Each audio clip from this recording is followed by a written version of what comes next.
because the hardest is at the end, when you're tired, when you're worn out, when you're fed up, when you're bored from the activity. Boredom is one of your enemies, just when you're on track to succeed.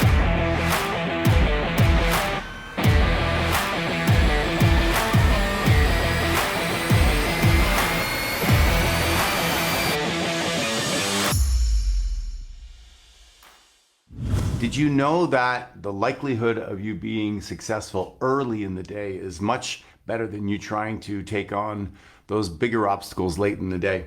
If you've ever played a sport, or especially something like golf, and you go to play the first, it's so exciting because you think, this is the day I'm going to play without any mistakes. This is the day where it's all going to come together. And by the time you get to the 12th hole, reality sets in, your identity has taken shape, and you're usually into a bit of a grind mode as you realize that you're not going to have that perfect day. And I think life is a little bit like that. One of the very first things that I think stop people from having success is the fact that they don't really know what they want. When I was 15 years old, I wanted to become a pilot, and I went down to Toronto, Ontario, and I got a job tobacco picking. The object of the tobacco picking efforts in one day with a team of about 12 people was to pick enough tobacco to fill a kiln. It's basically a house or a barn, and we would fill that up. There was rows and rows, and the men would pick the tobacco, and the women would take the tobacco that we drove to the kiln, and they would hang each leaf on a little, like hanging laundry. What do you call those things? Those little clothes pegs. And we could only stop the day when the kiln was full. And it was an entire effort. We would stop for meals, and the women would stop before, quickly cook for us. We'd go in and eat, and then we'd go back in the field. Complete, utter focus, clarity on one objective. Winston Churchill says that uninterrupted focus is more powerful than strength and intelligence. Uninterrupted focus is a rare commodity today. So my challenge to you is to go through a couple of steps that are going to allow you to have access to superpowers.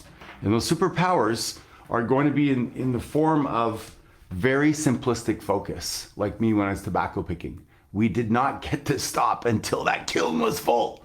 It was one objective. Where in your life do you have one simple objective when you wake up to achieve one simple thing? How are you ever going to get into a flow state by being distracted and multitasking?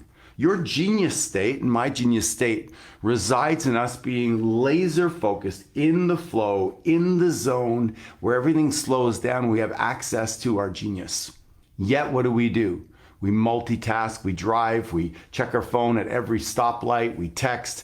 We are doing all these things that are taking us away from what Winston Churchill says is our very power. So the very first challenge I have for you, or step or gift I have for you, is for you to spend more time getting really clear on what you want and eliminating things that aren't serving you.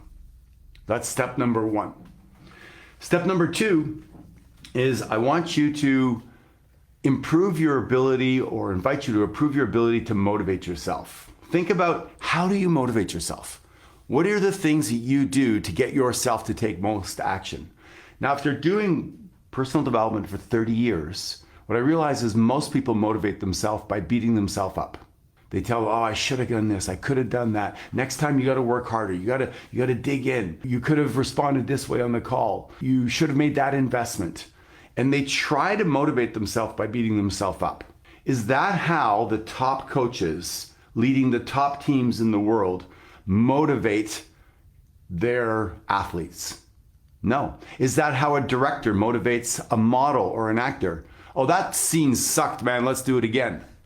No, what they do is they do the exact opposite. They go, oh my God, that was so great. I love the way you acted on that one. The expressions were perfect. Okay, guys, I think that's a wrap. You know what? Why don't we try one more, a little bit more playful, a little bit more fun, or a little bit more serious, just so we have something additional, right? They're constantly driving and tricking the brain.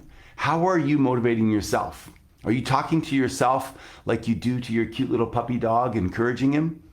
Or are you beating yourself up? So if you're not using the very elements that the top people are using to create top performance, then you're doing yourself a disservice. So step number 2 is for you to spend more time evaluating at the end of the day your performance and looking for the things that you did well. And if you think about training a dog gets trained through what? Through one time getting it right and giving them a reward, or through massive repetition, tiny incremental progress? Is it possible sometimes you expect too much of yourself, that you should get it right the first time? Maybe you're given an opportunity to do a talk, a presentation.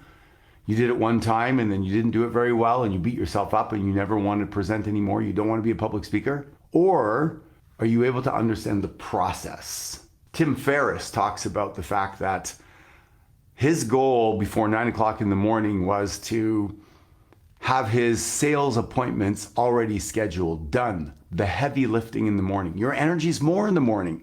You're clearer, you're brighter. The first couple of holes when you're playing golf, you still hope that you're going to play really well to the end of the day. Don't leave the difficult and heavy things to the end of the day. Get laser clear the night before, the week before. Attack the stuff that are important first thing in the morning. And then review at the end of the day or the end of the meeting what you did well and what you can repeat. And of course, yes, what didn't go well. But use that more as a softer way of looking at it, not as such a harsh way. Part of my communication with you today is about you being kinder to yourself, not being so difficult and beating yourself up, because that part's easy. But to me, that's the poor man's motivation strategy. The wealthy, rich, generous, kind, loving individual is going to find a better way to motivate themselves. One of the ways that you want to do that also is you want to be hyper aware of how you're showing up. I think that we get into trances and we forget what we're doing and we just go around and we do the same thing more and more pretty much the next day. Raise your level of awareness. Start to notice your responses, right? So there's things that you're doing, responses you're having, people that are upsetting you that they don't even know they're upsetting you. They're driving too slow or too fast. They're talking too loud or too slow. And you're letting it activate you. So I'm going to challenge you to have an awareness around what that is doing for you or to you and how you have a chance to respond. If you want a metaphor for this is think about this. When you're young, you're soft and supple. When you're old, you're stiff and brittle. So how important is it for you to be flexible, to be easygoing on yourself, to adapt and to flow? And when you do that, by looking at what you're doing well and encouraging yourself and doing things, the big things first thing in the morning, having a morning routine that serves you and having success early in the morning, it's easier for you to feel better throughout the day.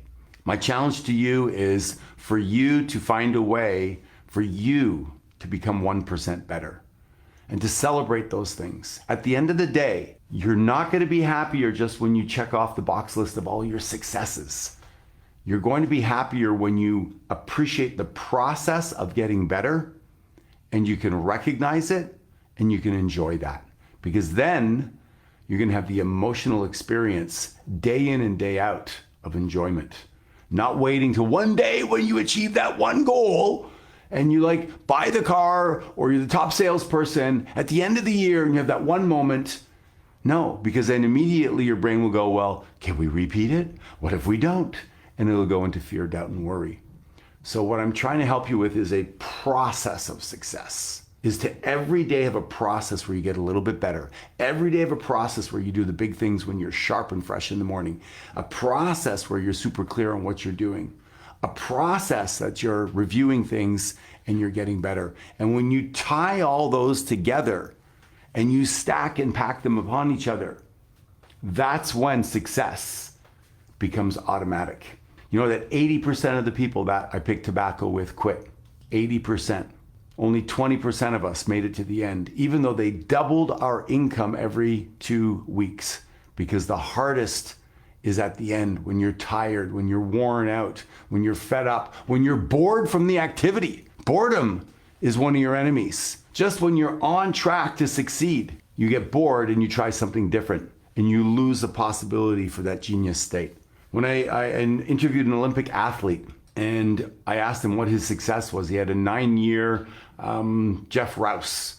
You can look him up. He had the Olympic gold medal record for 9 years in the backstroke. And I asked him after 45 minutes, I boiled it down to one thing. What made you so successful?